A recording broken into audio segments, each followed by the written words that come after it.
Welcome to Learn About Law.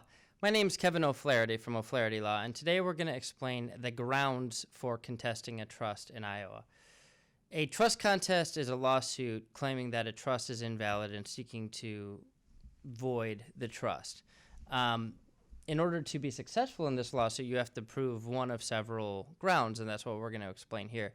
We have a couple different articles and videos at learn-about-law.com about how to contest a trust and explaining more broadly the process of trust contests. So check those out if you want some foundational information. In this video, we're going to delve more deeply into the grounds for trust contests. The most obvious ground is that the trust was not properly executed. The trust has to be signed by the creator of the trust in the presence of a notary, and the notary also has to sign the trust. The trust has to be signed while the creator is of sound mind. This means three things. This is called testamentary capacity. Three things have to be true for the person to have the mental capacity to execute a trust. One is that they have to be able to understand the extent of the possessions that are involved in the trust that they are distributing through the trust. They have to be able to understand who their descendants are and who the beneficiaries of the trust are. So they have to be able to understand basically who their loved ones are. And third, they need to understand what the process of creating a trust is and what they're actually doing by creating the trust. If they can understand all of those three things, even if they have other mental problems, they can still create a trust, and they still have testamentary capacity. So that's the basics of a valid trust. It's got to be signed by someone of sound mind in the presence of a notary, and the notary has to also execute to show that they saw that person sign the trust. There are some intervening factors that can cause a trust to be invalid. One is fraud. So if somebody switched out the document for something else so that the person thought they were signing one document and they were actually signing a different one, that's fraud.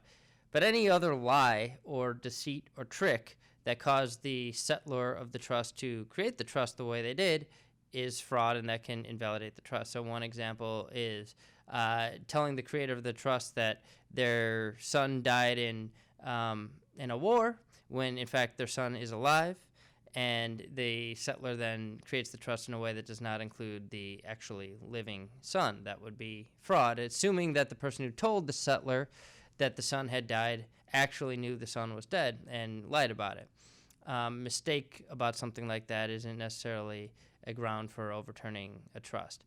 Undue influence is another ground for overturning a trust. This is when someone who is in a weakened mental state, not necessarily mentally incompetent, but in a feeble condition, so generally a very old person or a sick person, is taking advantage of someone who is in a position of trust. This can be a caretaker, a child that has a lot of responsibility towards that person, or it can be a fiduciary like an attorney, an accountant, an existing trustee, someone who has a heightened duty above and beyond the duty that a normal person has to one another, and they take advantage of that position to get the person to execute the trust in a certain way.